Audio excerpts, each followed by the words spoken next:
안녕하세요. 사연에 빠지다의 DJ 민영입니다. 오늘도 첫 번째 사연 시작하기 전에 구독과 좋아요 버튼 눌러주시고요. 그럼 오늘의 사연 함께 시작해 볼게요. 안녕하세요. 여러분은 자신에게 잘해주는 사람에게 어떤 마음을 가지고 계시는가요? 보통은 자신에게 잘해주고 친절하면 호감을 느끼고 나도 그만큼 잘해줘야겠다 생각하는 경우가 대부분일 텐데요. 어떤 사람들은 자신에게 친절하고 잘해주는 사람을 어떻게 하면 더 이용해 먹을지 고민하고 만만하게 대하기도 합니다. 안녕하세요. 저는 현재 서울에 사는 60대 후반 여성입니다. 저는 결혼한 아들 하나와 남편 이렇게 넷이서 함께 살고 있어요. 며느리랑 같이 산다고들 하면 보통은 며느리를 불쌍하다, 안 됐다, 고생한다 라고들 하잖아요.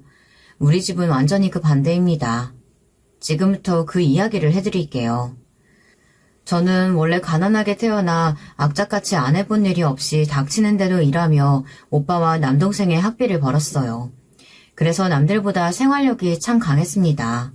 뭐 일부러 그렇게 되려고 된 건 아니었지만 그래도 살아오면서 좋은 점 중 하나긴 해요.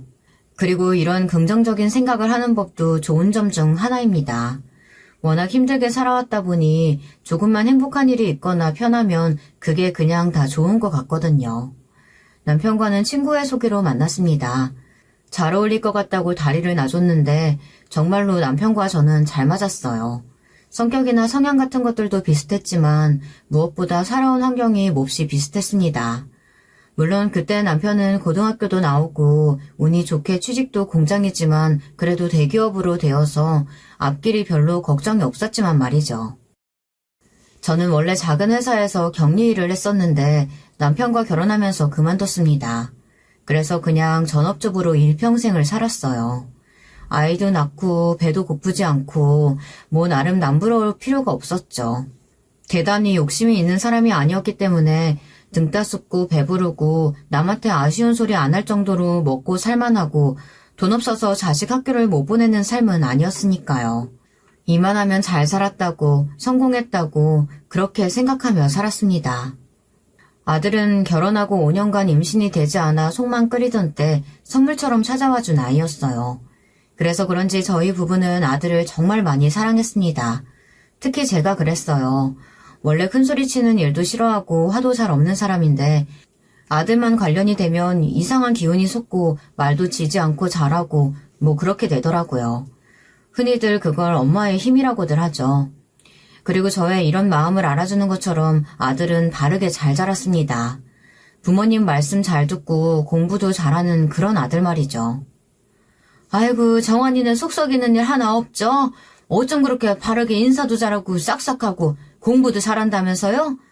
내가 정환이 엄마면 밥 안 먹어도 아들 얼굴만 보고 있어도 배부르겠네. 남들이 보기에도 그럴 만큼 완벽한 아들이었어요.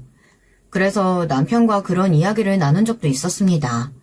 늦은 만큼 더 부모에게 효도하고 잘하는 아들로 점주해 주신 게 분명하다고 말이죠. 좋은 대학에 가고 좋은 회사에 취직하고 나이가 어느 정도 되니 굳이 결혼을 재촉하지 않아도 결혼하겠다고 본인의 배필을 찾아온 것까지. 정말 살아가면서 속 한 번 썩인 적 없고 엄마 아빠가 입댈 구실 한 번 준 적 없는 아이였어요. 그랬기에 저희 부부는 아들이 팥으로 매주를 쓴다고 해도 믿을 준비가 되어 있는 사람들이었습니다. 저 이 사람이랑 결혼하려고 해요.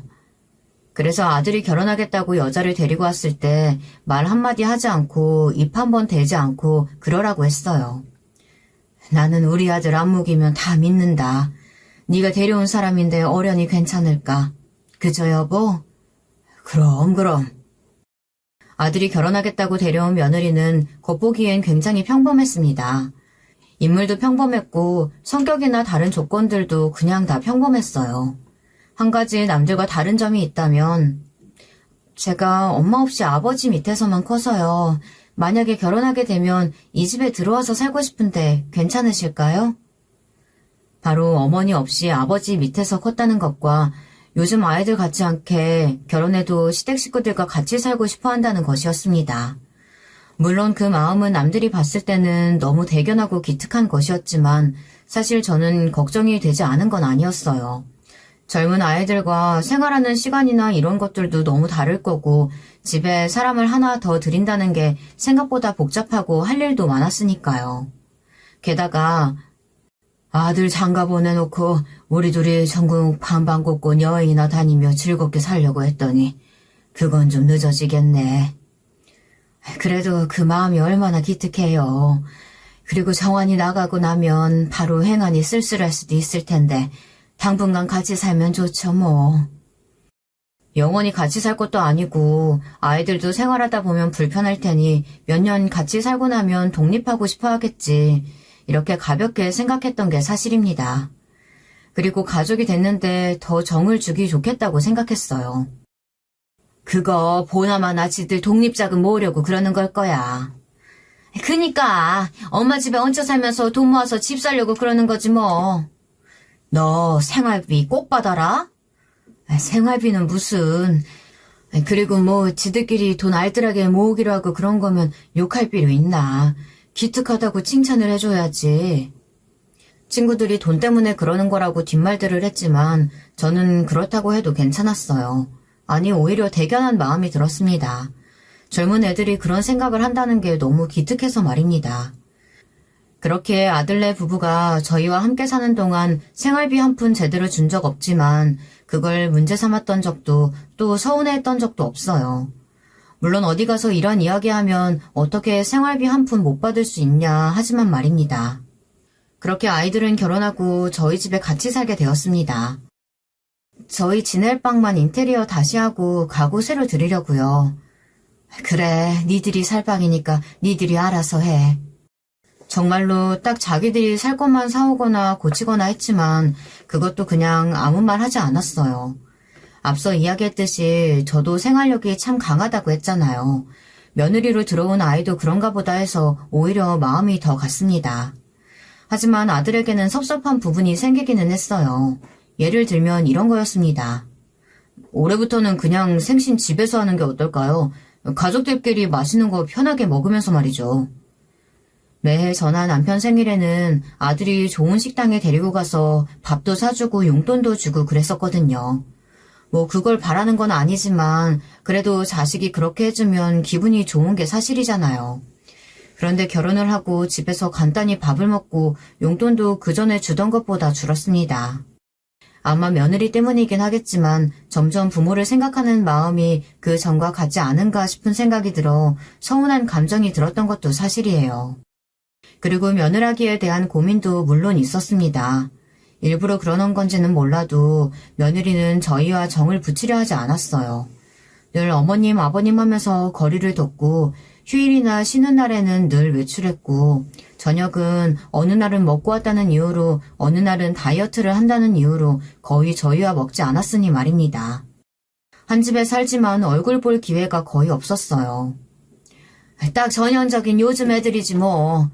처음에 네가 요즘 애들 같지 않게 뭐 어쩌고 한다 그랬던 것도 다 결혼 전이라 너한테 잘 보이려고 그랬던 거고 어른들이랑 말 섞기 싫어하는 거 다들 그래. 불편한 거지 뭐. 그렇게 불편하면 나가 살지. 돈은 돈대로 모으고 싶고 어른들이랑 마주치고 싶지 않고 하여튼 요즘 애들 다들 싸가지가 없다니까. 친구들이 그렇게 말해도 저는 사실 며느리 편을 많이 들어주는 편이었는데요. 시간이 점점 지날수록 그럴 수 없게 되더군요. 어머니, 저 오늘 미역국 먹고 싶은데 해주시면 안 돼요? 어느 날 그 부탁이 정말 고마워 미역국에 불고기에 잡채까지 상다리가 휘어지도록 해서 먹였던 게 실수였을까요? 며느리는 그날 이후로 툭하면 저에게 먹고 싶었던 것들을 이야기했습니다. 그리고 물론 그러면서도 생활비는 한 푼도 주지 않았고요. 어느 순간부터는 고맙다는 말도 하지 않았어요. 이 집에 얹혀 사는 건 아들과 며느리인데 어느 순간 제가 마치 식모가 된 기분이 들었어요. 때 되면 밥해다 먹이고 청소나 빨래에 손 하나 까딱하지 않는 며느리와 아들의 뒤치다꺼리를 다 하고 있었으니 말이죠.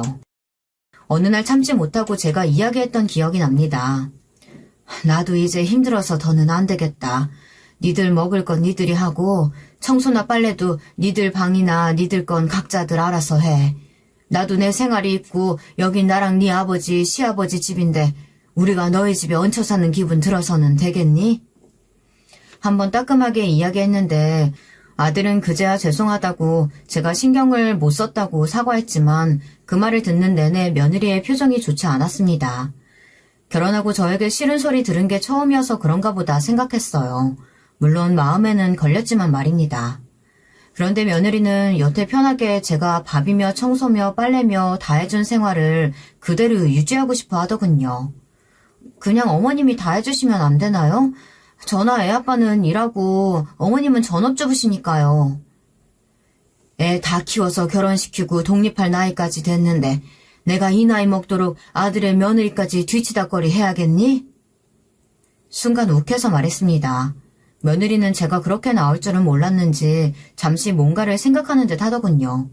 그리고는 이렇게 말했습니다. 혹시 생활비 때문에 그러세요? 저를 마치 돈 때문에 이런 결정을 내린 사람처럼 말하더군요. 돈이 하나도 부족하지 않을 만큼 있고 너희에게 손 벌리지 않아도 생활할 수 있어. 하지만 나는 니들 식모가 아니지 않니?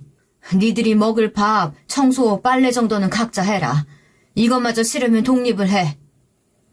독립을 하라는 말을 들을 줄은 몰랐던 건지 며느리는 그 자리에서 잠시 아무 말도 하지 않았다가 알겠다며 한 발 뒤로 물러서더군요. 그래서 저는 앞으로 며느리가 잘하겠거니 했습니다. 하지만 전혀 그러지 않았어요. 뭘 해달라고 하지는 않았지만 밥을 해두면 그냥 아무렇지 않게 먹었고 혹여나 제가 밥을 해두지 않는 날에는 배달 음식을 먹고는 치우지 않고 그대로 뒀습니다. 그리고 빨래는 아무렇지 않게 늘 세탁기에 들어가 있었고 말이죠. 어느 날 무심코 방문을 열어보니 방 안은 얼마나 치우지 않았던 건지 정말 엉망진창이더군요. 한숨이 절로 나왔어요. 그 지경이 되고 나서야 그 꼴을 도저히 볼 수 없었던 제가 한 달에 얼마 정도의 생활비라도 내라 이렇게 말을 했고 기본적인 살림을 해주겠다고 합의를 받습니다. 며느리가 30만 원, 아들이 30만 원씩 각각 내기로 했지만 며느리는 그마저도 처음 3개월 이후로 한 번도 준 적이 없었어요. 하지만 그 모든 고민들은 자잘한 고민처럼 느껴질 만큼 아주 큰 고민거리가 저희 집에 하나 있었습니다. 이번에도 실패라고 했대? 그런 것 같으니까 그냥 모른 척하고 있어요. 괜히 애들 스트레스 받으니까. 바로 임신이 되지 않는다는 사실이었어요. 결혼한 지 5년이 지났는데도 아이가 생기지 않았습니다. 병원에서는 며느리도 아들도 별 문제 없다고 했지만 아이들이 아무리 노력해도 임신이 되질 않았어요. 저는 사실 그 마음고생을 누구보다 잘 이해하는 사람이었기 때문에 며느리에게 싫은 소리를 더 하지 못했습니다. 어느 순간부터는 아예 하지 못했던 것 같아요. 그 마음이 안 그래도 얼마나 지옥일까 싶은 마음에 말이죠. 며느리가 점점 더 아나무인처럼 나와도 별다른 말을 못했어요. 예를 들면 이런 일도 있었거든요. 어머니, 이건 세탁기에 그냥 돌리면 안 되고 섬세로 돌려야 한다니까요. 그러면 진작 이야기해주지 그랬니? 아니, 이 정도는 말하지 않아도 척척 해주셔야 하는 거 아니에요? 이런 식으로 빨래에 대해 짜증을 낼 때도 또 간이 너무 세잖아요. 저는 약간 싱거운 게 좋다니까요. 그건 싱겁게 하면 맛이 없는 음식이야. 그게 무슨 상관이에요? 제가 싫다는데. 그리고 이건 너무 짜잖아요. 제가 전에 나이 들면 혀가 둔해져서 평소보다 더 간을 세게 하게 되니까 어머님이 느끼는 것보다 조금 싱겁게 하라고 얘기했잖아요. 말만 어머님이지 정말 저를 무슨 식모 부리듯 했어요. 한 번은 남편이 도저히 못 참고 이야기를 했던 적도 있었습니다. 아가, 너 시어머니한테 말버릇이 그게 뭐니? 네? 시아버지에게 그런 꾸중은 처음 듣는 며느리가 상당히 놀라 당황하긴 하더군요. 아무리 시어머니가 편하다 해도 그렇지 어디서 그렇게 어른한테 막말을 해? 네 시어머니도 다 시간 쪼개가며 네 일 도와주는 건데. 죄송합니다. 늘 감사하게 생각은 못할 망정 앞으로 조심하도록 해라. 알겠니? 며느리는 알겠다며 정말 죄송하다고 고개를 몇 번씩이나 숙였습니다. 하지만 바뀌는 건 없었어요. 그 잠시뿐이었고 그냥 남편 앞에서 조심할 뿐이었지 말입니다. 야, 너는 어째 며느리 시집살이를 네가 아는 것 같다? 그러게, 내가 이 나이까지 주부 습진에 달고 살게 될 줄 누가 알았겠냐? 독립하라고 해. 안 한대. 그럼 아무것도 해주지 마. 그러자니 너무 마음이 쓰여서. 이게 진짜 마음이 약한 게 문제라니까. 며느리 임신 못한다고 속상해할 거라고 이러는 거잖아, 지금. 근데 정말 며느리는 마음고생이 심해지고 있는 게 눈에 보이긴 했습니다. 물론 자신이 마음고생한다고 그 화풀이를 남에게 하면 안 되는 거긴 하지만 그래도 마음이 쓰이는 건 어쩔 수 없었어요. 어느새 며느리가 임신을 못한 지 10년이 다 되어가고 있었거든요. 그 정도 되면 온 집안 식구들이 며느리 눈치만 보게 되더라고요. 작은 거 하나에도 엄청나게 예민해지고 짜증을 냈었거든요. 아니, 집이 너무 춥잖아요. 그 가스비 얼마나 된다고 아껴요. 어머님, 돈 없으세요? 몸이 따뜻해야 아이도 잘 들어서는 건데. 제가 찬 음식 안 먹을 거라고 했잖아요. 그러면 사드시면 안 되는 거 아니에요? 눈에 보이면 먹고 싶은데 이렇게 배려 안 해주시는데 어떻게 아이가 들어서요? 정말 말도 안 되는 이유들로 승질을 내고 소리를 지르고 짜증을 냈지만 다 받아줬어요. 그러다가 나중에는 너무 스트레스를 받는 것 같아서 말을 했습니다. 아이 갖는 거에 너무 스트레스 받을 거 없다. 없으면 없는 대로 사는 거지 뭐. 저는 나름 본인을 위한다고 한 말이었는데 며느리는 거기에 또 잔뜩 화가 나서 소리를 지르더군요. 그럴 생각이 없는 사람한테 그런 말씀 하시는 건 약 올리는 것밖에 안 되는 거 모르세요? 어머님은 정말 어떻게 이렇게까지 제 마음을 모르시는 거예요? 저는 엄마가 되고 싶다고요. 한 번은 집에 여동생이 놀러왔던 적이 있어요. 아이고, 저 성품으로 잘도 엄마 되겠다. 네? 이모님, 방금 뭐라고 하셨어요? 엄마가 그렇게 성격이 더러워서 들어서려던 애도 도망가겠다고. 지금 말 다 하셨어요? 덜했다. 우리 언니 고생 그만 시키고 네가 하고 싶은 대로 나가서 살면서 해. 왜 붙어있는 건 지가 붙어있으면서 이래라 저래라 신경질이야. 우리 언니가 네 하녀야? 응? 보자 하니까 이게? 제가 이 집에 살든 말든 이모님이랑 무슨 상관이신데요? 여기 우리 언니 집이니까. 네가 우리 언니 막대하니까. 그날 여동생이 한바탕 난리를 치고 돌아갔어요. 며느리한테 너 한 번만 더 이런다는 이야기 들리면 자기가 짐 싸들고 우리 집에 들어올 거라고 마지막까지 소리를 꽥꽥 지르면서 말이죠. 사실 말릴 수 있었지만 말리지 않았습니다. 저도 며느리 때문에 스트레스는 받을 만큼 받았고 그 때문에 요즘 성격도 달라지는 것 같았거든요. 저를 위해서라도 아들과 며느리를 하루빨리 일찍 독립시켜야 했어요. 남편과 상의를 끝내고 아들과 며느리를 불러다 앉혔습니다. 니들 나가라. 네? 네? 갑자기 그게 무슨... 나는 더 니들이랑 같이 살다간 내 성격도 버릴 것 같고 또 진심으로 니들이 미워질 것 같으니 나가. 어머니, 제가 짜증내고 그런 것 때문에 이러시는 거면 앞으로 조심할게요. 며느리는 나가라는 말에는 또 깨갱거리더군요. 하지만 이번에는 저도 물러설 생각이 없었습니다. 기필코 저 둘을 내보내겠다고 다짐했었거든요. 나는 이제 그 말도 안 믿을 거고 10년이면 니들도 돈 모을 만큼 모으지 않았니? 나도 이제 편하게 살고 싶다. 내가 이 나이 먹도록 손에 주부습진 달고 살아야 되겠니? 나가. 아니, 갑자기 이렇게 그러시면... 집 알아볼 시간은 주마. 그러니까 당장 내일부터 알아보고 나도 니들 나가는 거 대찬성이다. 사실 진작 내보내야 한다고 몇 번 말했는데 니들 어머니가 그래도 같이 살고 싶어 하는데 하면서 나를 설득시킨 거야. 더 이상 들을 것도 없고 더 있겠다는 말은 안 들은 걸로 칠 테니 나가라. 남편이 그렇게 단호하게 말한 뒤 자리에서 일어섰습니다. 아버님. 며느리는 남편을 설득하겠다는 듯 불렀지만 남편은 단호한 얼굴로 며느리를 잠시 바라보곤 방 안으로 휙 들어가 버렸어요. 아니 어머님, 갑자기 이러시면 저희도 곤란하잖아요. 이미 나가라고는 예전부터 이야기했지 않니? 니들도 이제 제발 독립 좀 해. 나 힘들어서 니들이랑 이제 같이 못 살겠다. 제 이야기를 가만 듣던 아들이 자신의 아내에게 이야기했습니다. 이제 나가자. 우리도 부모님 속 그만 썩이고. 아니 당신까지 왜 그래? 지금 당장 어떻게 나가? 서울에 집값이 얼만 줄은 알아? 조금 욕심 덜 내면 충분히 이사 갈 수 있어. 그런 집은 싫다고 했잖아. 집 크기를 포기하던지 아니면 가까운 걸 포기하던지 둘 중에 하나는 당신이 선택해. 그리고 나도 부모님 말씀이 맞는 것 같아. 언제까지 부모한테 얹혀 살 거야? 이렇게까지 말씀하시는데 더 있는 건 불효야. 나는 그렇게는 못해. 그리고서는 아들도 일어서 방 안으로 휙 들어가 버렸습니다. 남편과 아들 둘 다 자리를 뜨자 며느리는 저를 확 노려보더군요. 뭐 그럴 거라고 생각은 했기 때문에 아무 말 없이 가만히 며느리를 바라봤습니다. 진짜 저한테 이런 식으로 복수하시는 거예요? 복수하려고 너 내보내는 거 아니다. 내가 너무 힘들어서 내보내는 거니까 나가. 진짜 나가라고요? 나는 마음 바꿀 생각 없다. 네가 버티고 있으면 어디 시골로 이사 가자고 네 시아버지랑 벌써 얘기도 끝냈어. 그러니까 나가.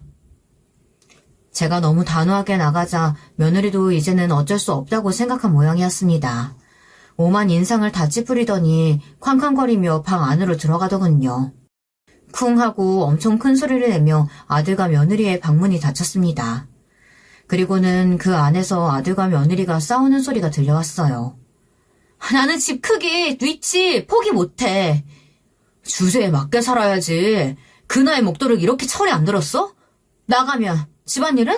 나 밥하고 청소하고 빨래하고 그런 거 다 못한다고 했잖아. 내가 도와주면 되잖아. 그리고 일주일에 한두 번 청소하시는 분 불러도 되고. 그렇게 돈 팍팍 써대면 언제 모으냐? 그러면 우리 어머니는? 너 밥 해주고 청소해주고 빨래해주는 사람이냐? 돈 한 푼도 안 받고? 용돈 드리잖아. 너는 안 주잖아. 내가 모를 줄 알아? 잠시 정적이 흘렀습니다. 저는 며느리가 저한테 용돈을 안 준다는 걸 아들에게 이야기한 적이 없었는데 아들이 어떻게 알고 있는지 모르겠더군요. 어머니가 그래? 누가 그랬는지가 중요해? 나가기 싫으면 이혼해. 나는 우리 엄마 그렇게 고생시키는 사람이랑 더는 못 살아. 너 10년간 했으면 됐어. 뭐? 이혼? 당신 말 다 했어? 농담 아니니까 잘 생각해라. 그 말의 끝으로 더 이상 둘의 말소리는 들려오지 않았지만 며느리는 이제 정말 나가야 한다는 걸 받아들인 것 같았어요. 들어보니 사실 돈도 돈이지만 본인이 살림하는 게 너무 싫어서 그동안 이 집에 붙어 있었더군요. 뭐 대충 예상은 한 부분이지만 저를 정말 식모처럼 생각했다는 사실에 화가 다시 났습니다. 그리고 그 다음날부터는 세탁기 안에 빨래를 넣어놔도 도로 아들네 침대 위에 가져다 놓고 배달 음식을 먹은 것들을 다 그 방 안으로 밀어 넣어놨어요. 어느 날 며느리가 폭발한 듯 소리를 버럭 지르더군요. 이렇게까지 하셔야겠어요? 용기 치워주는 거랑 세탁기 돌릴 때 같이 돌리는 거 뭐가 그렇게 힘들다고? 뭐가 그렇게 힘든 거면 네가 하면 되겠네. 저는 일하잖아요. 그게 나랑 무슨 상관이냐. 나한테 꼬박꼬박 생활비 주는 네 시애비도 자기가 먹은 건 설거지는 자기가 한다. 그렇게 말하니 다시 입을 다물더군요. 여태 생활비에 한 푼이라도 보탰으면 당당하게 소리쳤을 텐데 그러지도 못했고 말이죠. 네 주변 사람들은 네가 속옷 빨래도 네 손으로 안 하고 시어머니 시키는 거 아니? 그 말에는 입술을 꼭 깨물더군요. 너나 나나 이제 그만하자. 나도 너 그만 미워하련다. 그니까 빨리 집이나 알아봐. 그리고는 집을 나왔습니다. 그날은 친구들과 약속이 있는 날이었거든요. 야, 너 채증 다 훅 내려가는 것 같다. 너도 참 미련하다 미련해. 그걸 10년이나 참다가 이제 이야기를 하냐? 이번엔 진짜 내보낼 거지? 그럼 이번에는 정말 나가기로 한 것 같아. 아들도 집 알아보러 다니는 것 같고 남편도 단호하고. 너도 마음 변하지 마라. 절대. 그럼 안 변하지. 하지만 그럴 수 없었습니다. 이게 무슨 타이밍인지는 모르겠는데 아들이 한창 집을 알아보고 마음에 드는 집을 찾아 계약을 하려던 때 며느리가 임신한 사실을 온 집안에 발표한 겁니다.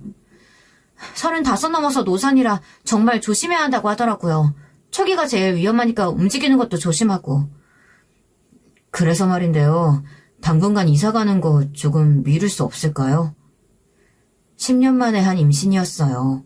이미 아들도 남편도 저도 어느 정도는 포기한 상태였습니다. 그런 와중에 아이가 들어섰다고 하니 정말 너무 기쁘고 감사하고 눈물이 날 것 같더군요. 이제 바라지 않는다고 생각한 것 같은데 아니었나 봅니다. 어머니가 정말 고생스러우시겠지만 그래도 병원에서 조심해야 한다고 신신당부를 해서 지금 이사하기가 조금 조심스러워요. 당분간만 좀 부탁드릴게요. 저랑 이 사람이 다달이 무조건 생활비는 내겠습니다. 이 사람도 무조건 내겠다고 약속했어요. 네, 어머님. 그리고 제가 이제 더 조심할게요. 상황이 그런데다가 이렇게까지 부탁하는데 거절을 할 수가 없더라고요. 게다가 저희가 그토록 바라고 바라던 손주가 들어서지 않았습니까? 남편도 단호하게 말 못하고 우물쭈물 하는 게 보였습니다. 남편도 내심 엄청 기다리고 있다는 걸 저도 알고 있었거든요. 그리고 저도 내심 엄청나게 기다렸던 소식이라 너무 반가웠고요. 저도 걱정이 되었기 때문에 그렇게 말해오는 아들네 부부의 부탁을 거절할 수가 없었습니다. 그래, 상황이 이러니 어쩔 수 없지. 당분간은 더 있어라. 어머니, 너무 감사해요. 제가 앞으로 잘할게요. 감사합니다. 너는 몸조심 각별히 잘하고. 그럼요. 얼마 만에 생긴 귀한 아이인데요. 한동안 저희 집에는 평화와 행복이 가득했습니다. 남편도 저도 어디 외출하면 손주가 생겼다고 자랑만 한참 했고 주위에 축하도 받고 말이죠. 그리고 아기들 용품 파는 곳을 그냥 지나칠 수도 없겠더군요. 그래서 이것저것 사다가 주면 아직 남자아인지 여자아인지도 모르는데요. 아이 그래도 예쁜 아기 용품 가지고 있으면 예쁜 아기 낳는다지 않니? 하면서 정말 웃음꽃이 피었어요. 웃음꽃이 피었다는 말은 이럴 때 쓰는 거구나 했던 것 같습니다. 정말 행복했거든요. 타이밍도 참. 그러게나 말이다. 10년 만에 임신해 노산이라 몸도 조심해야 하는데 아휴 이걸 나가라고 할 수도 없고 당연히 못하지. 너도 고생할 팔짱가 보다. 요즘은 고생해도 행복하다니까. 오죽하겠어. 10년 만에 생긴 손주인데. 그리고 며느리는 퇴근만 하면 아무것도 못하게 하고 뜨끈한 곳에 누워있게 했어요. 사실 마음 같아서는 회사도 쉬라고 하고 싶었지만 그건 며느리도 아들도 싫다고 하더라고요. 대신 무리하지 않겠다고 말이죠. 며느리는 입덧하거나 하지 않았기 때문에 음식도 곧잘 먹었습니다. 제가 아들을 가졌을 때 입덧을 무척 했던지라 걱정을 많이 했었는데요. 그렇지는 않더군요. 오히려 뭐가 먹고 싶다 많이 이야기하는 편이라 조금 고생스럽긴 했어요. 물론 당시에는 전혀 그런 생각을 하지 않고 해달라는 건 다 해줬지만 말입니다. 어느 날 며느리가 집에 선물을 한가득 들고 왔더라고요. 아이고 짐이 왜 그렇게 많니? 회사분들이 저 임신했다고 다들 축하 선물로 이렇게 주셨어요. 아이고 감사해라. 며느리가 오랜 시간 임신으로 마음고생한 걸 아는 회사 동료들이 하나 둘 선물을 준비해줬다고 하더군요. 아기 옷이랑 신발, 장난감, 그리고 임산부들을 위한 영양제나 화장품, 그리고 과일 같은 것들이었습니다. 아이고 이렇게나 많이 너도 뭘 좀 드려야지 않겠니? 제 말에 며느리는 잠시 고민하는 듯한 얼굴을 하더니 조심스럽게 저에게 이야기를 하더군요. 그래서 말인데요, 어머님. 제가 그 전부터 왜 어머님이 싸주신 김밥 먹고 싶다고 했잖아요. 그래, 안 그래도 오늘 마트 가서 재료 사오려고 했다. 그거 혹시 조금 많이 싸주실 수 있을까요? 왜? 얼마나 많이? 한 200줄 정도. 200줄이나? 뭐하게? 회사분들이랑 나눠 먹게요. 어머님 김밥 너무 맛있어서 다들 좋아할 것 같아서요. 사실 200줄이란 말에 순간 헉한 건 있습니다. 그걸 점심으로 먹으려면 새벽 일찍부터 일어나서 준비를 해야 하는데 10줄, 20줄도 아니고 200줄이면 정말 엄청난 양이긴 하잖아요. 그건 좋은 생각이긴 한데 200줄이나 그렇게 회사 사람들이 많아? 네, 다른 팀 직원들한테도 좀 돌리고 하게요. 요즘은 임신했다고 축하 선물 받고 아무것도 안 하면 또 뒤로 욕먹는 분위기라. 그렇게 이야기하는데 안아줄 수가 없겠더군요. 뱃속에 있는 손주가 모르는 사람들에게 욕을 먹는다는 건 상상만 해도 너무 싫었습니다.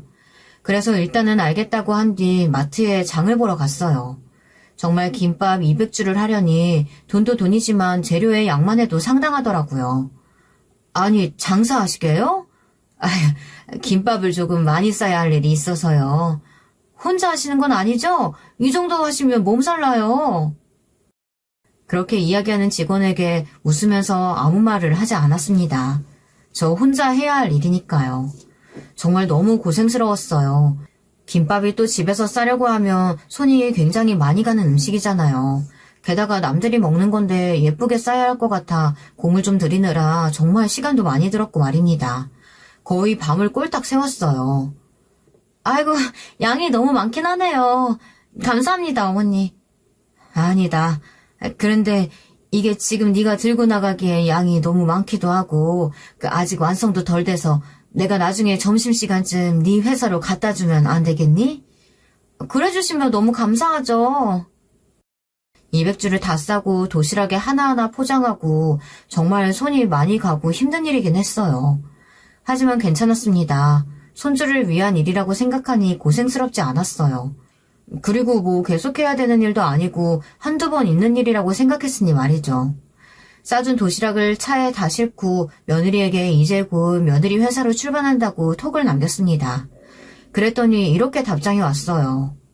어머님, 혹시 방에 화장대 옆에 서랍 안에 있는 그 회색 봉투 좀 가져다 주세요. 바로 방 안에 들어가 며느리가 말한 서랍을 열고 바로 위에 있는 회색 봉투를 꺼냈습니다. 그러다가 옆에 쌓여있는 약봉투와 여러 가지 잡동사니들을 떨어뜨렸어요. 아이고, 시간도 없는데 이게 또 뭐야? 하고 얼른 그것들을 주워 올리니 피부과에 다녀온 듯 며느리가 피부과 약을 처방받은 게 있더라고요. 피부과 약은 독해서 임산부들이 먹으면 안 된다고 알고 있어서 그 전에 처방받은 건가 보다 하고 날짜를 확인했는데 일주일이 채 되지 않았더군요. 이걸 모를 리가 없는데 왜? 하고 주워 올리는데 다른 것들이 후두둑 떨어졌습니다. 산부인과에 갔다 온 것 같은 흔적들이었어요. 처음에는 병원을 잘 다니나 보다 했는데 살펴보고 그 자리에서 굳었습니다. 불임치료를 받는 수첩 같은 거였거든요. 병원을 방문한 날짜와 환자 이름이 다 적혀있는. 이게 왜... 머릿속으로 수만 가지 생각이 더 스쳐 지나갔습니다. 하지만 그럼에도 설마 하는 생각이 더 많이 들었던 것 같아요. 아무리 그래도 그렇지 그런 걸 거짓말을 할 리가 없지 않냐는 생각 말입니다. 그런 불안하고 떨리는 마음으로 며느리의 회사로 갔어요. 심호흡을 했습니다. 아닐 거야. 아니겠지 설마. 그렇게 고개를 끄덕이곤 도시락을 챙겨 들고 며느리의 회사 안으로 들어갔습니다. 워낙 많아서 한꺼번에 옮기지도 못했어요. 아이고, 이게 다 뭐야? 너무 축하해 주셔서 그게 너무 감사해서 이렇게 준비했어요. 와, 오늘 점심 안 나가도 되겠다. 너무 맛있겠어요.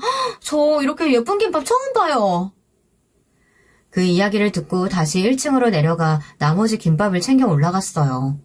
뭐 너무 감사하다며 호들갑 떠는 반응을 바라고 기대한 건 아니었지만 정말 고맙다는 말 한마디 하지 않는 며느리에게 섭섭한 감정이 들지 않았다면 그건 거짓말이겠죠. 그런데 엘리베이터를 잘못 눌렀는지 한층 더 낮은 곳에 섰어요. 거기서 다시 내려가는 걸 잡아 올라타고 가기에는 시간이 너무 걸릴 것 같아 그냥 옆에 있던 계단으로 올라갔습니다. 그런데 그 계단에서 며느리의 목소리가 들렸어요. 누군가와 통화하는 것 같았습니다. 2달 정도 더 이러다가 어머니 때문에 유산했다고 하려고. 그 사이에 약을 좀 올려서 나한테 화내게 해야지. 자기 때문에 10년 만에 얻은 손주 유산했다는데 집에서 쫓아낼 수 있겠어? 평생 죄인처럼 나 떠받들고 살아야지. 왜 진짜 이 생각을 못했나 몰라. 그니까 노산이라 안 그래도 조심해야 한다고 동네 소문 다 내놨더니 회사에서도 일 안 시키고 집에서도 완전 공주라니까. 계속 이랬으면 좋겠다. 오늘도 김밥 200주를 다 싸서 들고 왔어. 내 말 한마디에. 그니까. 그래, 다음에 만나서 술 한잔 하자. 그래. 내가 사줄게. 저는 그 자리에서 굳었습니다. 그러니까 지금 거짓 임신을 한 거고 그게 다 우리 집에 계속 눌러 살기 위해서 거짓말을 했다는 것도 기가 찰 노릇인데 저 때문에 유산을 했다는 거짓말을 해 저에게 죄책감을 준 다음 평생 눌러앉을 생각을 한 거잖아요. 그것도 모자라 이런 식으로 저를 부려먹고 말이죠. 전현이? 정말 분노로 온몸이 떨린다는 게 이런 걸 두고 하는 말이구나 했던 것 같습니다. 정말 화가 머리 끝까지 차올랐어요. 잠시 거기서 서 있다가 며느리에게 전화 오는 걸 보곤 다시 며느리의 사무실 쪽으로 걸음을 옮겼습니다. 일단 들고 있던 김밥은 위에 올려놓고 생각해보기로 하고 말이죠. 하지만 손과 발은 계속해서 떨려왔습니다. 그렇게 며느리의 사무실 앞에 다시 섰을 때였어요. 아니, 왜 안 올라와? 잠시만요. 근데 이 김밥 너무 맛있다. 아까 그분이 다 싸신 거야? 누구세요? 어머니? 시어머니 안 계시잖아. 어머, 미안. 아니에요. 하도 오래돼서 이제는 아무렇지도 않아요. 그냥 우리 집에서 일하시는 아주머니예요. 가정부? 네. 요리를 참 잘하시네. 그래서 쓰잖아요. 저를 정말 식무 취급을 하고 있더군요. 그 순간 눈이 확 돌았던 것 같아요. 이성의 끈을 다 놓았습니다. 바로 그 안으로 들어갔어요. 언제 올라오셨어요? 며느리는 제가 혹시 들었나 싶어 말을 더듬거리면서 어머니라는 말은 절대 뱉지 않더군요. 제가 그런 며느리를 보고 소리를 버럭 질렀습니다. 뭐? 집에서 일하는 아주머니? 아니, 그게 아니고, 이게 정말 보자 하니까. 그렇게 소리를 지르며 도시락을 냅다 며느리의 얼굴에 집어던졌습니다. 김밥이 며느리 얼굴에서 다 터져 흘러내렸어요. 며느리는 물론 직원들까지 모두 놀라 아무 말도 하지 못했습니다. 어머니, 그게 아니고 일단 진정하세요. 어머니? 조금 전까지 집에서 일하는 아주머니라고 한 사람에게 어머니라고 하니 직원들도 얼마나 당황했겠어요. 그런 직원들을 힐끔 보던 며느리가 저를 잡아 끌었습니다. 일단 나가서 얘기하세요. 여기서 이러지 마시고. 아니, 나는 여기서 이야기해야겠다. 이거 놔라. 그리고 이야기하며 며느리의 손을 확 뿌리쳤습니다. 세게 말이죠. 며느리는 잠시 휘청거리더니 뭔가 머리를 굴리는 듯 보였습니다. 그리고 이내 자신의 배를 감싸주더군요. 아 하면서 말이죠. 그 모습을 보는데 정말이지 기가 찼습니다. 그리고는 더더욱 분노가 치밀어 올랐어요. 어머니, 저 배가... 아니, 이분 지금 임산부신데 이러시면... 왜? 무슨 배? 화장실 가고 싶니? 임신은 무슨... 제 그 말에 며느리가 배를 잡은 채로 그대로 그 자리에서 굳었습니다. 제가 뭔가 알고 있나 싶었던 거죠. 너 임신 안 했잖아! 제 그 소리에 며느리는 그 자리에 우뚝 굳었습니다. 그게 무슨 소리예요?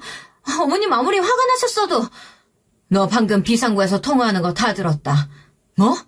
2달 정도 뒤에 나 때문에 유산한 걸로 꾸며서 평생 나를 죄인 만들고 얹혀 살겠다고? 그리고는 집에서부터 들고 온 불임 치료 수첩을 며느리의 얼굴로 집어던졌습니다. 바닥으로 떨어진 게 뭔지 확인하더니 얼굴이 새하얗게 질러가더군요. 그리고는 돌아서서 나오는데 며느리가 제 팔을 잡았습니다. 어머니, 제가 잘못했어요. 정말 잘못했습니다.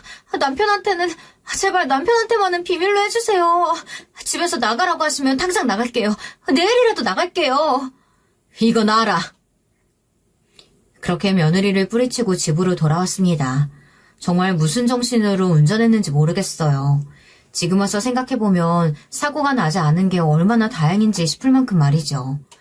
그러고는 집으로 돌아와 엉망진창인 부엌을 보고 그곳에서 주저앉아 엉엉 소리가 나게 울었습니다.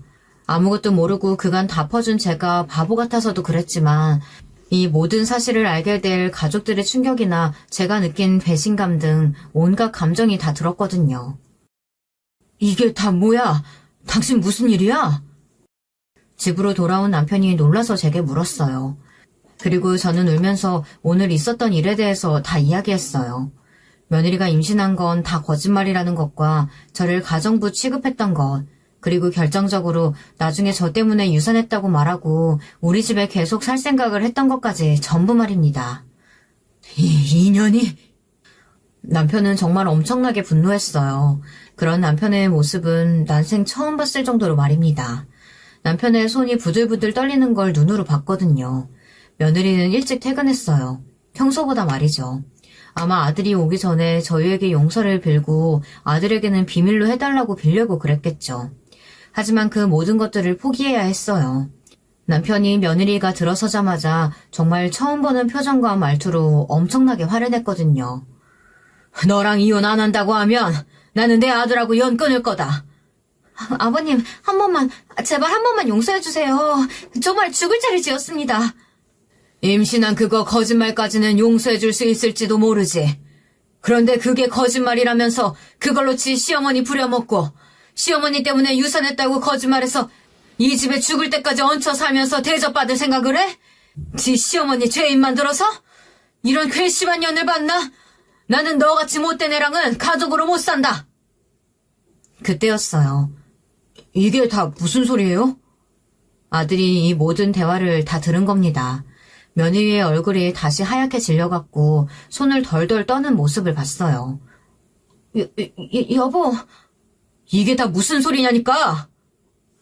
아들의 손에는 아마도 며느리 먹으라고 사온 것 같은 귤이 떨어졌어요. 거실을 구르는 그 귤을 보며 저는 정신을 놨습니다. 눈을 떠보니 병원이었어요. 남편과 아들이 저를 걱정스러운 얼굴로 내려다보고 있었습니다. 잠시 충격으로 정신을 놓은 거라고 하더군요. 온 김에 검사를 다 받아보라는 아들과 남편의 말을 뒤로 물리고 집으로 돌아갔습니다. 며느리는 없더군요. 친정으로 보냈어요. 조만간 이혼 서류 보낼 거라고요. 결국 아들은 며느리를 용서하지 못했습니다. 이혼을 준비하는 과정에서 며느리가 몇 번이나 집을 찾아와 울며 매달렸지만 아들은 꼼짝하지 않았어요. 합의 이혼을 해주지 않으면 소송이라도 하겠다며 소송 준비를 한다고 하자 그제야 며느리는 이혼 서류에 도장을 찍었습니다. 그렇게 저와 그 아이의 시어머니와 며느리 관계는 마침표를 찍었어요. 나중에 들은 사실이지만 며느리는 회사에서도 이상한 사람으로 소문이 나서 그만뒀다고 하더군요.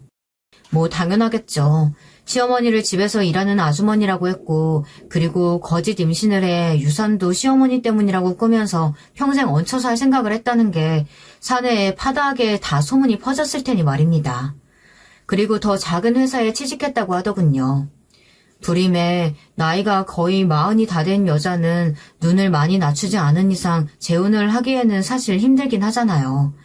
그것 때문인 건지 어떤 건지 아들에게 자주 찾아오고 연락도 자주 하는 것 같았습니다.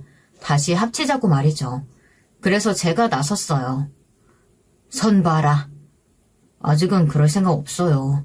네가 그러고 있으니 그 아이가 자꾸 연락하고 그러는 거 아니냐. 결혼하라는 게 아니고 일단 만나나 봐. 그렇게 여러 번 설득해서 선을 봤습니다. 그리고 아들은 마음에 들었는지 몇 번의 만남을 더 가졌습니다. 상대는 올해 35이 된 공무원이었어요. 상대 측에서도 저희도 서로를 무척 마음에 들어 했지만 아이들의 선택에 맡기기로 하고 굳이 결혼 이야기를 먼저 꺼내지는 않았습니다. 그리고 며칠 전에 아들아이가 결혼하겠다고 먼저 이야기를 꺼내더군요. 얼마나 반가웠는지 몰라요. 저는 올해 방황하면 어쩌나 걱정을 너무 많이 했거든요. 그리고 아들이 결혼을 생각하며 만나는 여자가 있다는 사실은 곧 며느리도 알게 된 모양이더라고요. 저에게 전화가 왔었습니다. 그이 결혼할 여자 있다는 게 사실인가요? 그래. 그러니까 이제는 다시 연락하지 마라. 계속 이런 식으로 연락하면 경찰에 신고할 거니까. 제 말을 끝으로 어떻게 그럴 수 있냐고 다들 그간 가족으로 산 정도 없냐며 고래고래 소리를 지르던 며느리의 목소리가 아직 귀에 선하네요. 아마 며느리는 평생 살아가는 동안 후회할 겁니다. 우리 집 같은 시댁이 그리고 저렇게 본인에게 잘했던 남편은 세상 그 어디에도 다시는 찾을 수 없을 테니까 말이죠. 그리고 행복하게 사는 제 아들을 보며 평생 괴로워하겠죠. 그게 며느리가 받을 벌이고 말입니다. 오늘 제 이야기는 여기까지입니다. 굉장한 이야기라고 생각했는데 하고 보니 뭐 별일 아닌가 싶기도 하네요. 사실 그게 아니긴 한데 말입니다. 아들이 새로 만나는 그 여자는 얼마 전에 만나니 아이가 참 참해 보이고 마음에 쏙 들더라고요. 뭐 물론 가족으로 살아봐야 다 알 수 있는 거지만 말입니다. 어쩌다 보니 이야기가 너무 길어진 것 같네요. 긴 이야기 들어주셔서 감사합니다. 이 사연을 쓰는 오늘은 엄청 춥거든요. 여러분들도 늘 옷 두껍게 입고 다니시고 감기 조심하세요. 여러분, 두 번째 사연 시작하기 전에 좋아요, 구독 꼭 눌러주실 거죠? 그럼 두 번째 사연 바로 시작합니다. 저는 이제 30대 막바지의 나이에 들어선 여자입니다. 결혼해서 아이도 있고요. 저랑 친한 친구들 중에선 결혼한 건 저랑 어떤 친구, 이렇게 둘뿐입니다. 그리고 그 친구는 아직 출산을 안 했고요.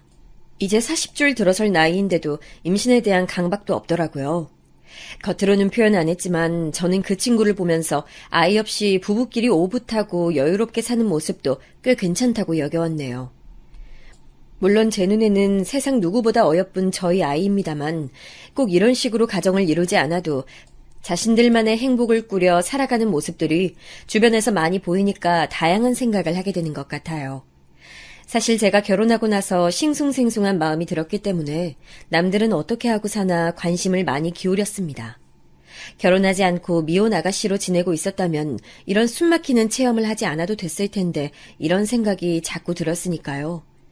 저를 숨막히게 하는 요인이 뭐가 있었을까요? 높은 확률로 기혼 여자들의 골칫덩이로 자리 잡는다는 바로 그것이었습니다. 네, 시댁 말이에요. 제가 남편과 연애를 시작한 것은 29대의 일이었어요. 원래 남편하고는 그 전부터 알던 사이였는데 남녀 관계란 것이 희한하더라고요. 별것 아닌 계기로 금세 연인이 되고 말았으니까요. 남편이 저보다 1살 위예요. 저랑 출생일이 고작 반년 차이라서 사귀고 난 다음부터는 거의 동갑 친구처럼 지내면서 연애를 시작했었죠. 마음이 잘 통하는 것까지는 모르겠지만 같이 있으면 불편하지 않았고 제 앞에서 으스대거나 잘난 체하는 모습이 좋았어요. 남편은 자기가 남자랍시고 연상이랍시고 그걸 내세워서 제 위에 군림하려 든 적이 한 번도 없었죠. 제가 남편하고 결혼을 결심하게 된 것은 바로 그런 면모 때문이었던 것 같아요. 특히나 담배를 질색하는 점도 좋았고요. 적당한 나이에 연애를 시작해서 무난한 계기를 통해 결혼까지 가게 된 연인이었으니 정말 평범의 극치를 달린다고 봐야 했겠죠. 양쪽 집안의 경제 수준도 엇비슷한 정도였고 남편이나 저나 금전적인 가치관도 잘 맞아떨어졌기 때문에 정말 아무런 문제도 없어 보였습니다. 그런데 맨 처음으로 뭔가 심상치 않다고 느꼈던 부분이 있었는데 결혼 직전의 일이었어요. 예식장 날짜까지 다 잡아놓은 상태였고 저는 시댁 제사에 참여했었습니다. 오빠, 이게 뭐야? 이건 거의 명절 수준 아니야? 오빠가 분명히 음식 몇 가지만 간단히 하고 끝나는 게 이번 제사라고 하지 않았어? 어? 그래, 맞아. 그래서 우리도 지금 과일 사온 거잖아. 음식 몇 개랑 이런 과일 올리면 끝이야. 지금 장난해? 이 광경을 보고도 그런 말이 나와? 아주 본격적으로 판이 깔아져 있잖아. 이렇게 규모가 클 줄은 몰랐어. 그리고 오빠, 왜 아까부터 내 눈 피해? 나한테 캥기는 거 있지? 솔직히 말 좀 해봐. 제사가 원래 이렇게 큰 행사였던 거야? 그리고는 시댁에서 목도한 것은 식은땀이 났었지요. 시댁 쪽 분들이 저한테 부담 가지지 말고 천천히 오라고 말씀해 주셨지만 저는 차마 그럴 수 없어서 조금 일찍 갔었거든요. 그럼에도 이미 음식이 엄청나게 준비된 상태였습니다. 남편이 분명 그랬었어요. 제사가 자주 있는 대신에 늘 약소하게 상 차리고 금방 끝나는 정도라고요. 하지만 마치 명절날을 연상케 만드는 제사 음식의 향연에 저는 정신이 아득해지고 말았습니다. 딱 보니까 느낌이 심상치 않았어요. 제가 체근하니까 남편이 결국 꼬리를 말고 진실을 털어놓았습니다. 자기는 늘 제사 준비가 다 끝난 후에야 참석을 했었기 때문에 규모가 얼마나 큰지 이런 것들을 한 번도 안 따져보고 살아왔다고 하더라고요.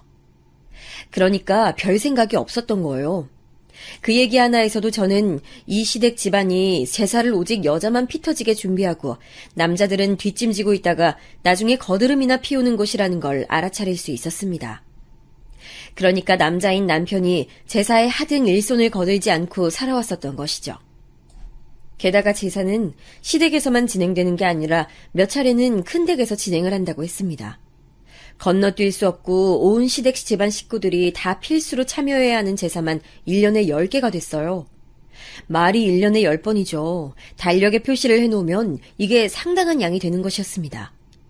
이놈의 제사 때문에 한 달 계획을 세우는데 차질이 생길 정도였으니까요. 이럴 수가. 큰 제사가 이렇게 많은 것도 놀랍고 이걸 다 꼬박꼬박 챙기는 것도 놀랍지만 내 남편 될 사람이 여태까지 제사 음식하는 걸 단 한 번도 일손 거둔 적이 없다는 그게 솔직히 난 가장 놀랍네. 아니, 과정을 제대로 본 적도 없었다니, 이게 말이나 되는 건가? 막바지 결혼 준비를 하면서 심경이 참 복잡했었네요.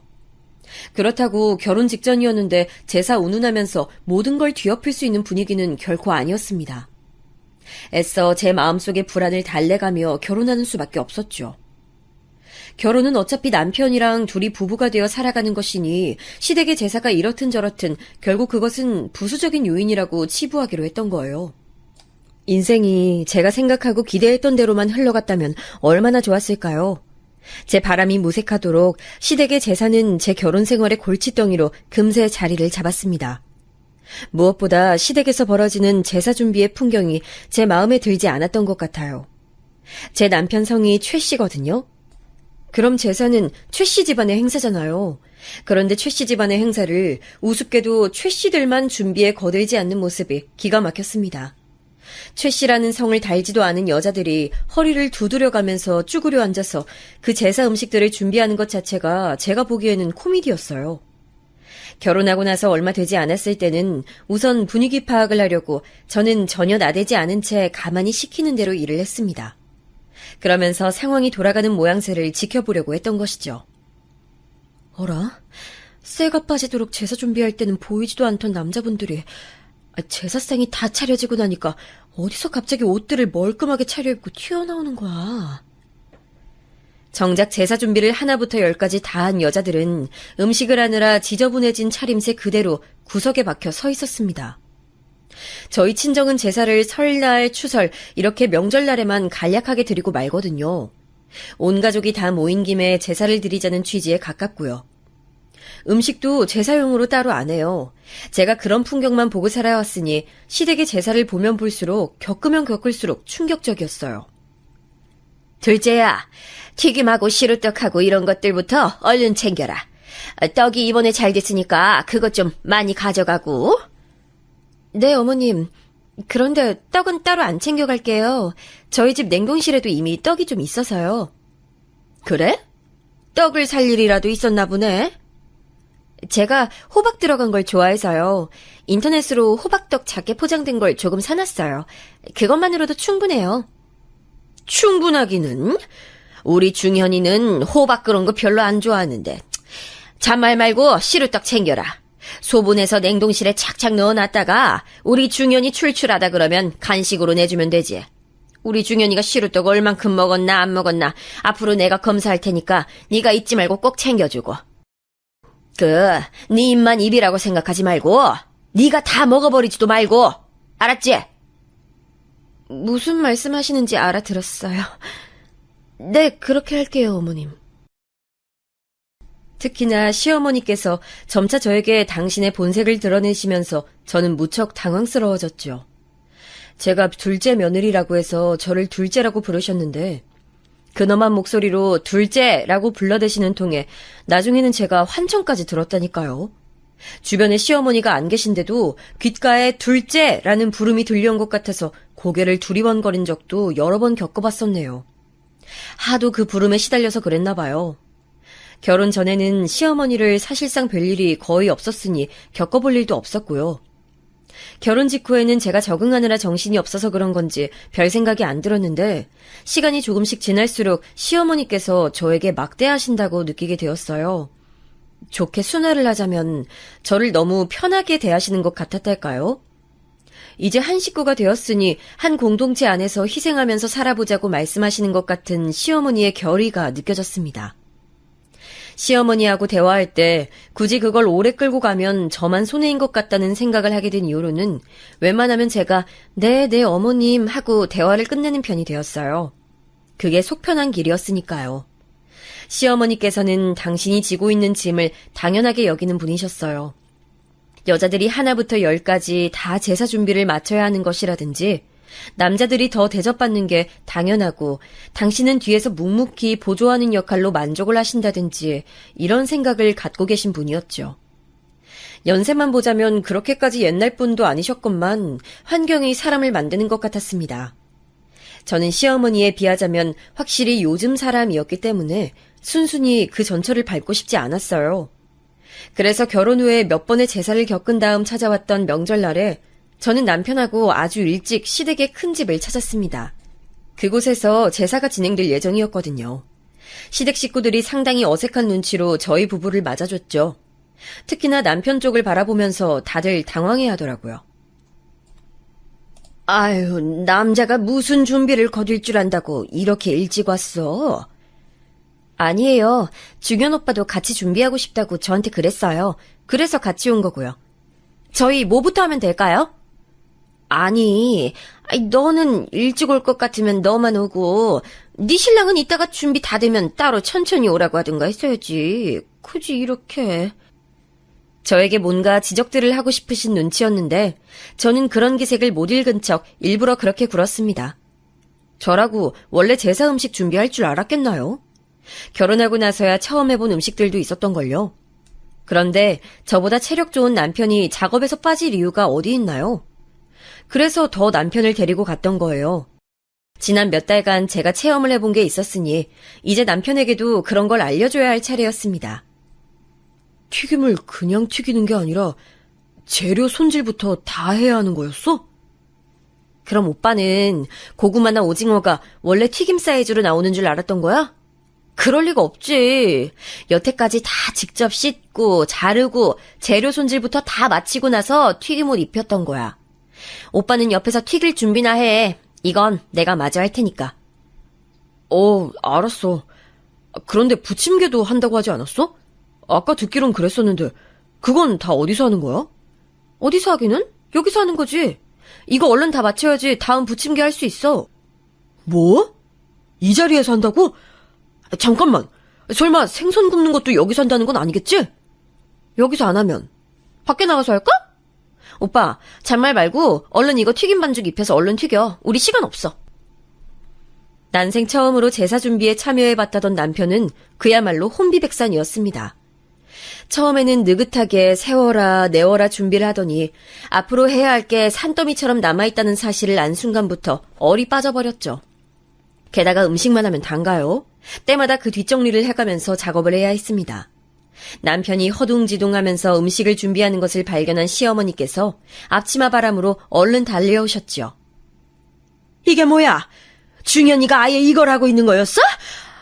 둘째 너는 이런 것들은 네가 다 하면 될 것이지 왜 중현이를 시키니? 얘가 뭘 할 줄 안다고? 아니에요, 어머님. 이쪽 쟁반에 있는 것들은 전부 오빠가 만든 거예요. 솜씨 괜찮죠? 저보다 나은 것 같은데요? 이런 속 터지는 소리를 들어봤나 참. 내가 참 어이가 없구나. 시어머니께서는 남자가 제사 음식 만드는 건 아니라고 하면서 열변을 토하셨고 남편은 눈치를 살펴가면서 조심스레 부침개를 뒤집었습니다. 남편은 어떻게 보면 참 중립적이에요. 분명히 제 편이고 제 의견에 따라서 행동을 한 건데 막상 자기 모친이 전면에 나서면 그 앞에다 대고 또 반박은 못합니다. 그때까지만 해도 남편이 저에게 맞춰보려고 노력했던 것 같네요. 그런데 이미 정해져 있는 시댁 전반의 분위기, 각자 정해져 있는 역할들을 벗어나기란 쉽지 않았답니다. 슬프게도 그게 현실이었어요. 저 혼자 반기를 들어서 제가 원하는 방향으로 시댁의 모습을 바꾸어 나갈 자신도 용기도 부족했고요. 저 딴에는 야심차게 시댁의 모습에 조금씩 변화를 줘보려고 했지만 점차 쉽지 않았던 것은 시어머니께서 완강하게 버티고 계신 게 첫 번째였고요. 그리고 철저하게 남자와 여자로 구분되어 있는 시댁 내의 문화 때문에 그랬습니다. 심지어 제사가 끝나고 나서 식사를 할 때도 남자들은 넓은 자리에서 여자들은 부엌에 모여서 이렇게 따로 식사를 했어요. 처음엔 몰랐지만 이게 아예 정해져 있는 시댁 내의 풍습 같은 것이라는 것을 알고 나서 깜짝 놀랐습니다. 설마 이런 지경일 줄은 몰랐던 것이죠. 여기 국 좀 더 줬으면 좋겠는데. 예, 지금 가요. 시아버지께서 식사를 하시다가 국 리필을 요청하시자 시어머니께서는 엄청난 반응 속도로 일어나셨었죠. 그런 모습을 점차 두 눈으로 봐가면서 저는 식사 때마다 체할 것 같은 위기에 봉착했습니다. 저는 점차 시아버지를 비롯해서 시댁 남자 어른들의 수저, 물, 반찬, 후식 같은 것들을 챙겨드리게 됐는데요. 시어머니 같은 여자 어른들이 워낙 솔선수범하시니까 제가 안 따를 수 있는 분위기가 아니었어요. 둘째야, 너 네 시아버지한테 언제부터 안부 전화 드리는 거 할 거니? 네? 저요? 저는 어머님께 나름 연락 자주 드리고 있다고 생각했는데, 좀 부족했나요? 나한테 카톡 몇 번 하는 걸 가지고 도리 다 했다고 생각해온 거 아니지? 지금까지는 너 편한 대로 하게 됐지만 앞으로는 그러면 안 될 것 같구나. 네가 먼저 알아서 네 시아버지한테 안부 전화 드리렴. 아, 네, 알겠습니다. 오빠랑 상의해서 정해볼게요. 갑자기 여기서 중현이가 왜 나와? 난 지금 둘째 너한테 하는 소리잖니? 하지만 오빠랑 저는 부부인데. 그리고 아버님은 오빠의 아버지시잖아요. 당연히 같이 상의해서 안부 전화 드리는 걸 정해서 하는 게 맞는 것 같아서요. 얘는 눈치가 없는 건지 아니면 되려 약삭 빠른 건지 모르겠네. 아유, 둘째야. 잔말하지 말고 네가 알아서 너 혼자 중현이 도움 받으려고 하지 말고 네 시아버지한테 안부 전화 드려. 내 말 알아들었지? 시어머니께서는 저한테 시아버지께서 좋아하시는 음식이 뭔지, 취미생활이 뭔지, 요즘 잘 보시는 TV 프로그램이 뭔지 이런 것들을 자꾸 알려주려 하셨습니다. 남편은 그냥 적당히 생각나는 대로 자기 부모님께 연락을 드리는 사람이었어요. 제가 저희 친정 식구들이랑 연락하고 있으면 자기도 바꿔달라 그래서 짧게 자기 처가 식구들하고 인사하는 사람이었고요. 저는 이 정도가 그냥 무난하고 적당한 거라 생각했었습니다.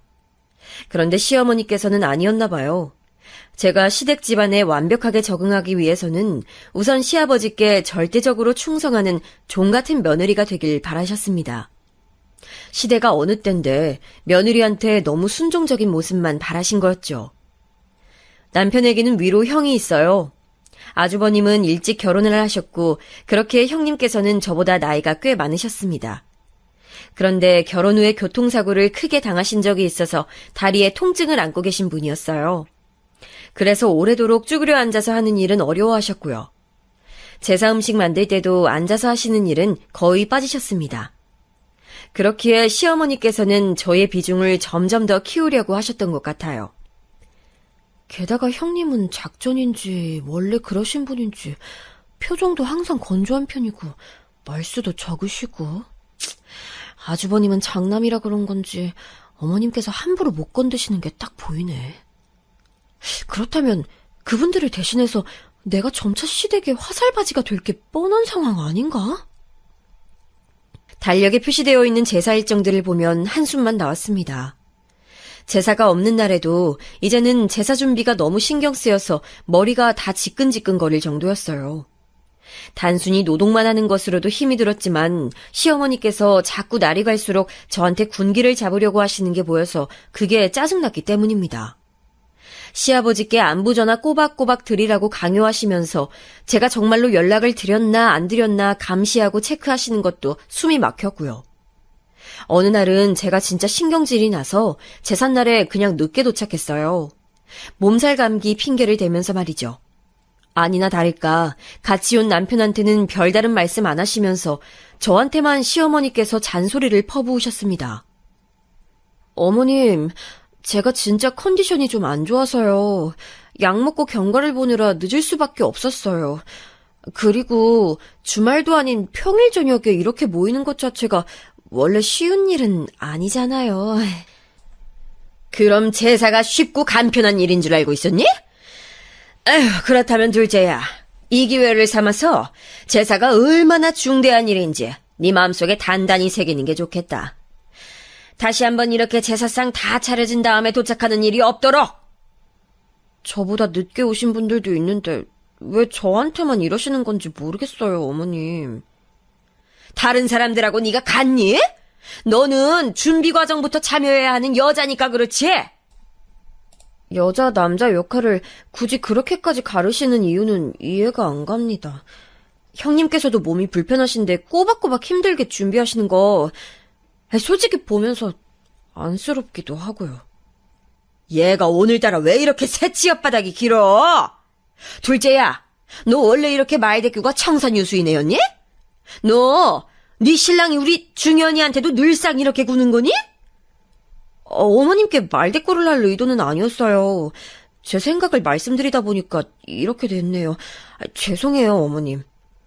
죄송한 일인 줄 알면 됐고, 그리고 첫째 말이다.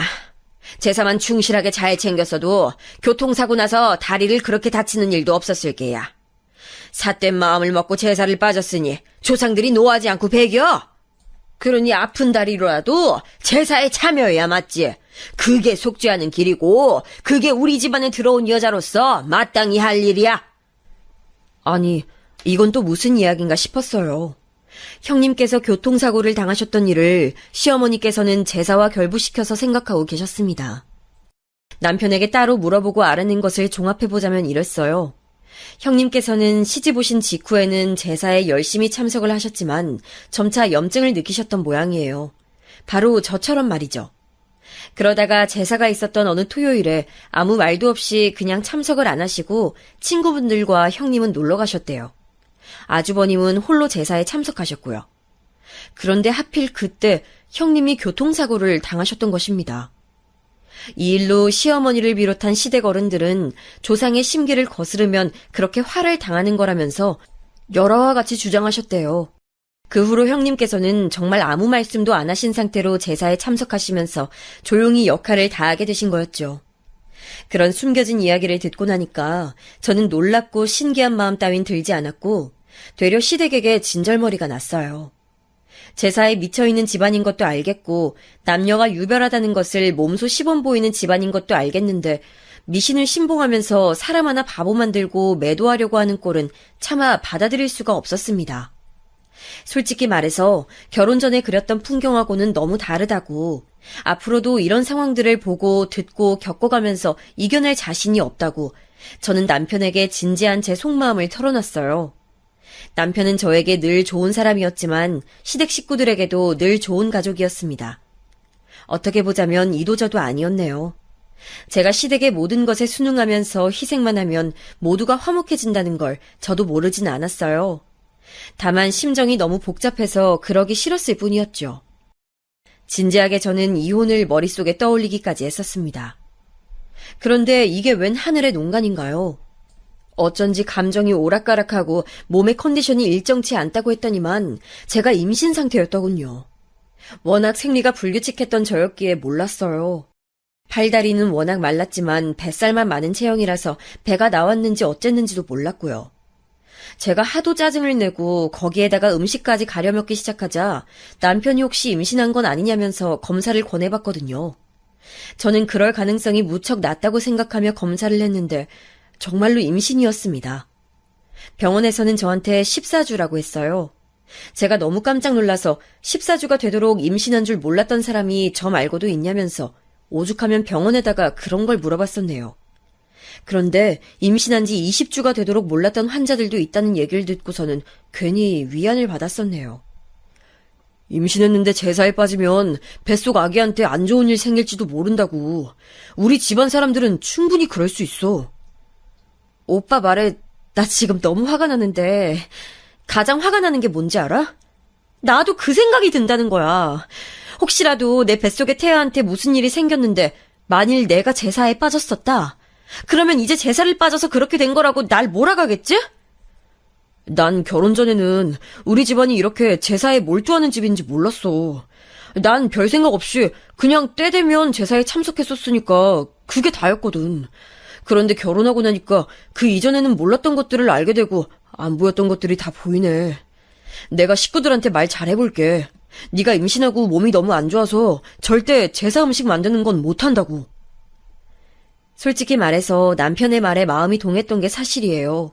하도 시달리면서 지내왔었더니 이제는 제사 음식 만드는 과정에서만 빠진다 하더라도 그것만으로도 굉장히 만족감이 들더라고요. 이미 벌써 제가 길들여진 상태였다는 것이겠죠. 시댁에서는 저의 임신 사실을 무척 반겨줬습니다. 경사났다고 엄청 좋아해줬죠. 그러면서도 한편으로는 그럼 이제 일손이 하나 빠지니까 좀 곤란하게 됐구나. 시어머니처럼 이런 걱정을 하기도 했습니다. 내심 뜨끔했지만 죄책감은 안 가지려고 했어요. 어차피 제가 시집 오지 않았다면 저는 없었을 인력이잖아요. 저 없이도 원래 재산은 잘 돌아가고도 남아야 하는 게 정상이었습니다. 저는 그 생각을 하면서 마음을 편하게 가졌는데 시어머니께서는 저를 엄청 못마땅해 하셨어요. 그게 저는 느껴졌죠. 네가 우리 아들하고 나를 이간질해? 어머님, 제가 뭘 어떻게 했다고 그러시는 거예요? 저는 병원에서 워낙 몸이 안 좋으니까 주의해야 한다는 말을 들은 것뿐인데요. 오빠는 제가 혹시라도 상태가 나빠질까봐 걱정하는 거고요. 둘째, 네가 지금 이렇게 변명을 번지르르하게 늘어나봤자 날 속일 순 없어. 우리 집안 분위기를 네가 다 망쳐놓으려고 작정을 한 걸 내가 모를 줄 알고? 제 옆에서 그런 말씀들을 중얼중얼 거리셨는데 대놓고 저한테 큰 소리 치시는 것보다 이런 쪽이 더 무섭더라고요. 저한테 건강한 아이를 못 낳으면 각오하라는 식으로 그런 말씀도 하셨었는데 이게 악담인지 뭔지 구분이 어려웠습니다. 결혼하고 나서 저의 판단력이 아예 흐려진 듯 했어요. 어쨌든 저는 임신기간 내내 눈치를 보면서 지냈었고요. 이때도 참 각양각색의 일들이 벌어졌었죠. 남편의 남동생, 그러니까 제 도련님이 여자친구를 인사시켜 주시겠다고 집으로 데려오셨었는데 식구들이 제사 이야기를 꺼내는 걸 듣고 그 여자친구분 표정이 왠지 어두워졌었거든요. 저는 그걸 감지했었어요. 그리고 몇 주 뒤 도련님이 그 여자친구분과 헤어졌다는 소식을 들었습니다. 원래는 결혼까지 얘기를 나누고 있던 사이라고 했었는데 말이죠. 도련님은 일방적으로 이별을 통보받았다면서 시련의 슬픔에 허덕이셨고 시어머니께서는 감히 자기 분수도 모르는 여자애가 내 아들을 차버렸다면서 엄청 화를 내셨어요. 참나, 저는 왜 그 여자친구분이 주랭랑을 쳤는지 너무 잘 알겠던데요. 내가 만약 결혼하기 전에 시댁의 실체를 알았다면 난 아마 결혼을 안 했을 것 같네. 결혼을 코앞에 두고 제사의 민낯을 조금 알아버렸을 땐 이미 늦은 감이 있었지. 아니, 지금 생각해보면 그때라도 판단을 잘했어야 했어. 내가 너무 안일했나 봐. 그리고 저는 그 여자친구분처럼 제가 과거에 행동하지 못했던 것을 내심 후회했어요. 남편이 작정하고 자기 집 이야기를 연애기간 내내 저한테 숨겨왔던 것도 새삼 괘씸했습니다. 어쨌든 저는 기가 막히게도 임신 상태였으니 그런 생각들을 자꾸 해봤자 저만 손해였죠. 저는 예정일보다 사흘이나 늦게 출산을 했어요. 정말 죽는 줄 알았습니다. 진짜 돌아가신 외할아버지를 잠깐 뵙고 왔다는 착각이 들 만큼 죽음의 문턱까지 갔다가 돌아왔어요. 출산 도중에 제가 횟가닥 해버려서 병원에서도 난리였었고요. 정신을 차려봤을 때 저는 완전히 중환자가 되어 있었으며 가족들은 눈물바다 상태였답니다. 여기서 가족이라고 함은 제 친정 식구들을 말하는 거예요.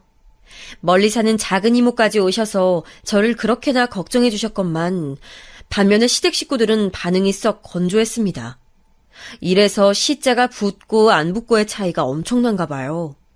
저희 친정엄마는 저를 보면서 울고불고 난리를 치셨는데 시어머니께서는 당신의 손주를 보러 가느라 정신이 없으셨어요. 지인분들께 죄다 연락 돌리면서 손주 봤다고 자랑은 그렇게나 하셨으면서 저한텐 따스한 말 한마디 안 해주는 걸 보면서 혀를 내둘렀습니다. 아이 낳는 건 당연한 일이지. 도중에 큰일 날 뻔했다지만 어쨌든 지금 두 눈 멀쩡히 뜨고 있으니까 된 거 아니니? 순산 축하한다. 그런 식으로 저한테 쏘아붙이셨던 시어머니. 그 모습은 아마 세월이 더 지나도 저한테서 안 잊혀질 것 같네요. 두 눈만 멀쩡히 뜨고 있으면 뭐하나요? 다른 신체 부위는 다 성치 않았는데요. 이런 몰골을 보면서도 당사자 앞에서 순산이라고 하시는 것에 정말 놀랐습니다. 시어머니께서는 한술 더 떠서 당신의 과거 출산 이야기와 고된 시집살이로 힘드셨던 이야기, 인생의 굴곡을 어떻게 겪었는지 하는 이야기 등을 제 앞에서 줄줄이 늘어놓으셨어요. 죽었다 살아나서 간신히 몸을 추스리고 있는 상황이었는데 제가 그런 걸 궁금해했겠어요? 전혀 듣고 싶지도 않았습니다. 그런데도 부득불 저에게 강연을 하시더라고요. 출산하고 나서 겪은 가장 황당한 경험도 시어머니께서 선사해 주셨어요. 어머나 세상에, 저거 작은 얼굴로도 패시시 웃는 거 봐라. 아유, 어쩜 저렇게 지 아빠랑 닮았을까? 네? 다들 아기 저 닮았다고 하던데 어머님이 보시기에는 또 달리 보이실 수도 있겠네요. 내가 헛소리를 한다는 거니? 누가 봐도 우리 중현이를 빼닮았는데. 남편을 포함한 시댁 식구들의 공통점, 바로 쌍꺼풀이 없다는 것입니다. 하지만 저는 아주 진한 쌍꺼풀을 타고났어요. 친정엄마를 비롯해서 외가 식구들이 엄청 진한 쌍꺼풀들의 소유자인데 제가 그 유전자를 물려받았습니다. 쌍꺼풀은 우성 유전자라서 강하게 이어지거든요. 그런데 저희 아기는 쌍꺼풀이 있었어요. 그뿐인가요? 제 인매도 고스란히 타고나서 신기할 정도였죠. 남편도 저희 아기를 보면 볼수록 제가 떠오른다면서 자기 유전자는 어디로 갔냐는 농담을 했으니까요. 그런데 굳이 아기가 남편을 쏙 닮았다느니 목숨 걸어 출산한 제 앞에서 그런 말씀을 시어머니께서는 시도 때도 없이 하셨습니다. 제가 제 입으로 인정할 때까지 그러실 거라는 걸 눈치챈 이후로는 저는 그냥 장단을 맞춰드렸어요. 가만 보니까 남편의 느낌을 아기가 닮은 것 같다고 말이죠. 그랬더니 그제서야 시어머니께서는 아기가 친탁했다는 그 타령을 관두셨답니다. 임신하고 출산할 때까지 저는 제사 준비의 현장에서 뒤로 밀려나 있었지만 시간이 흐르자 저에게 다시 압박이 들어왔어요. 열심히 제사상 차리라는 강력한 압박이 시어머니를 필두로 한 시댁 여자 어른들로부터 들어왔습니다. 그분들이 내세운 논리의 최고봉은 이거였어요. 시어머니께서 어느 날 저한테 이렇게 말씀하셨었죠. 나는 했는데 너는 왜 안 하니? 요컨대 당신께서는 지난 세월 모진 고생을 하면서도 찍소리 않고 모든 일을 다 수행하셨는데 어째서 둘째 며느리인 제가 이런저런 핑계를 대면서 빠지려고 하냐는 것이었습니다.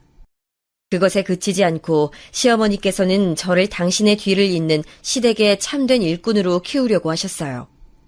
형님께서 사정이 여의치 않으니까 저를 낙점하신 것이었죠. 둘째 너는 내가 해온 만큼의 반만 해도 그 이상을 바라지 않을 테니까 반만큼이나 해봐라. 네가 도맡아서 제사 준비 아예 해보고. 네? 어머님, 저는 아직 애 보느라 정신이 없는 시기를 못 벗어났는데요. 그리고 어머님도 그렇고 어른분들이 이렇게 많으신데 제가 어떻게 제사 준비를 도맡을 수 있겠어요. 어차피 네가 이 집안 제사 음식을 다 해야 하는 때가 오게 돼 있어. 그때를 대비해서 지금부터 해두는 것도 나쁘지 않아. 저는 그런 감투를 쓰는 것에 지원을 한 적이 없었습니다.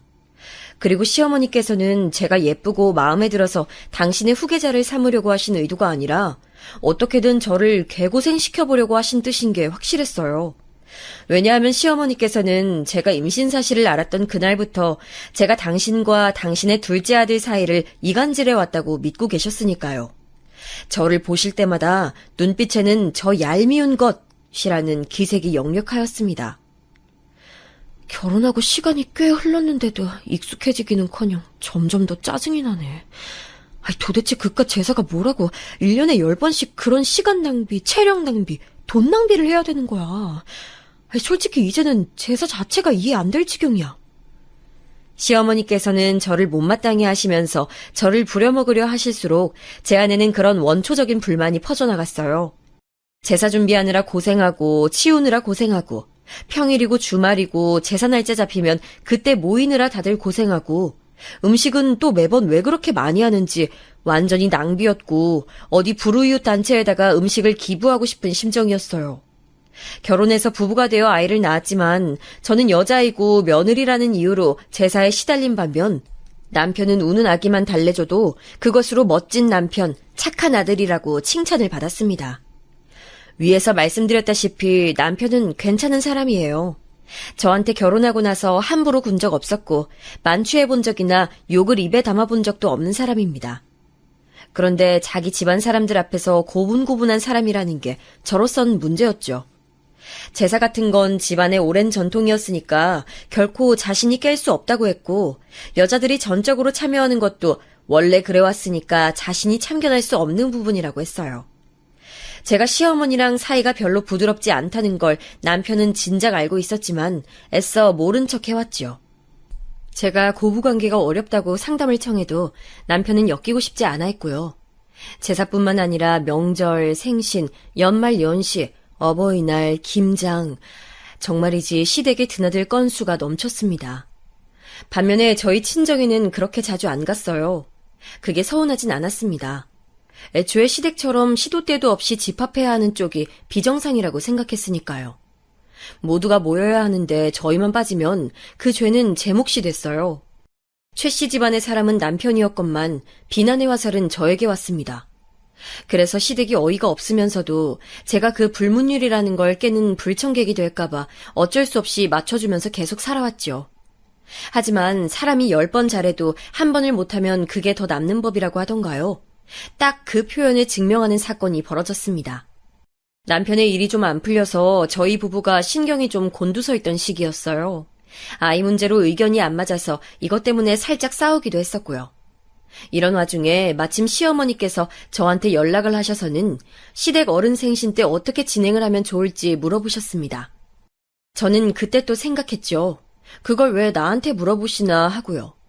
제가 기분이 많이 안 좋았던 시기였기에 솔직한 말이 튀어나갔습니다. 어머님, 그걸 왜 저한테 상의를 하세요? 아버님의 사촌분이시니까 그쪽에 여쭤보시는 게 맞지 않나요? 여차하면 형님도 계시고요. 둘째, 네가 전적으로 이런 거 준비하는 사람이니까 그렇지? 제가 전적으로 그런 걸 준비하는 사람이라고요? 제가요? 언제부터요? 그리고 집안일 상의하실 거 있으면 며느리가 아니라 아들한테 연락하시는 게 더 맞지 않을까요? 이게 어디다 대고 어른 앞에서 싸가지 없이 굴어! 이런 일은 원래 아녀자가 해야 하는 것임을 남자들 보고 하라고 할 일이 아닌데 며느리인 네가 하는 게 당연하지. 저도 너무 짜증이 나서 시어머니의 비위를 안 맞춰드리고 그냥 제가 하고 싶은 말씀을 드렸어요. 그랬더니 다음 주에 있는 제사 때 보자면서 저한테 일을 박박 가시더라고요. 그래서 그 제사 때 안 갔습니다. 남편 혼자 보내려고 했는데 자기 혼자는 안 가겠대요. 저랑 결혼하기 전에는 도대체 어떻게 살았던 것인지 희한하게 혼자서는 자기 본가에 안 가려고 들었습니다. 그래서 그냥 마음대로 하라고 했어요. 그렇게 저희 부부는 제사에 무통보 불참했죠. 전화 오는 것도 안 받았어요. 역시나 시어머니께서 난리가 나셨죠.